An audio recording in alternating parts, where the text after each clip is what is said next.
नमस्कार, ESPN 9 news देख रहे हैं आप। मैं हूं आपके साथ दिनेश कुमार। महाराष्ट्र में विधानसभा चुनाव का बिगुल बजने से पहले ही राजनेताओं के बयान शुरू हो चुके हैं। महाराष्ट्र में इस वक्त एनडीए सरकार चल रही है। उस एनडीए सरकार का हिस्सा भारतीय जनता पार्टी, शिवसेना, एकनाथ शिंदे गुट और एनसीपी अजित पवार गुट शामिल है। ऐसे में आने वाले वक्त के विधानसभा चुनाव की तैयारियों में एक तरफ एनडीए गठबंधन जोर शोरों से अपनी तैयारियों में जुट चुका है, तो दूसरी तरफ महाविकास अघाड़ी गठबंधन जिसमें कांग्रेस पार्टी, शिवसेना, उद्धव ठाकरे का गुट है और ऐसे में शरद पवार की पार्टी एनसीपी भी शामिल है। शरद पवार को महाराष्ट्र की राजनीति का चाणक्य कहा जाता है। देश के दिग्गज नेताओं में शरद पवार की गिनती होती है। शरद पवार 50 साल से अधिक वक्त से राजनीति में सक्रिय हैं और ऐसे में उनकी पार्टी क्या महाराष्ट्र में कोई बड़ा सियासी खेल कर पाएगी, ये अंदाज लगाना काफी मुश्किल है। लोकसभा चुनाव में शरद पवार की पार्टी ने दिखा दिया है कि 8 सीटें जीतने के बाद अभी शरद पवार की सियासी जमीन महाराष्ट्र की राजनीति में बरकरार है।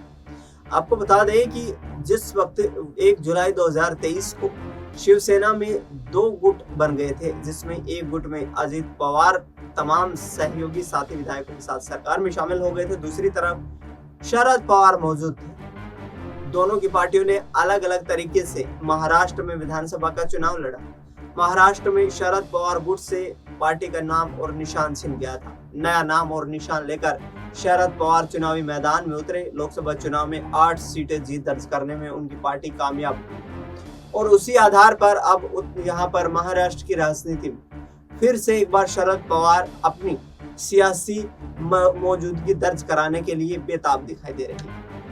आपको बता दें कि शरद पवार ने कहा है कि महाराष्ट्र में महाविकास अघाड़ी गठबंधन बिना किसी सीएम चेहरे के चुनावी मैदान में उतरेगा। उद्धव ठाकरे की तरफ से ऑफर दिया गया था कि कांग्रेस पार्टी और शरद गुट मिलकर के ये स्पष्ट करें कि महाराष्ट्र में चुनाव किस तरीके से लड़ा जाना है। इस पर शरद पवार ने 2 टूक कहते हुए कहा था कि जिस तरीके से जो रणनीति यहाँ पर दिखाई दे रही है उसी आधार पर हम चुनाव लड़ते हुए नजर आएंगे और महाराष्ट्र में एक बार फिर से बड़ा सियासी उलटफेर करने की तैयारियां करेंगे।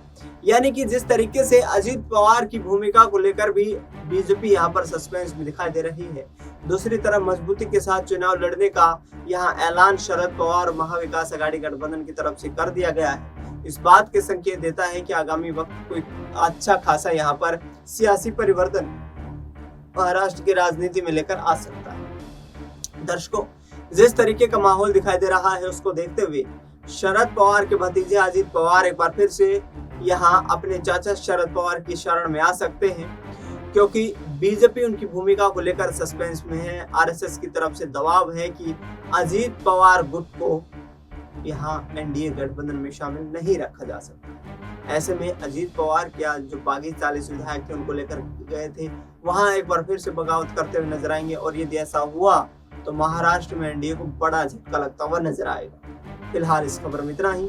देश दुनिया की तमाम बड़ी खबरों के लिए आप देखते रहिए एसपीएन 9।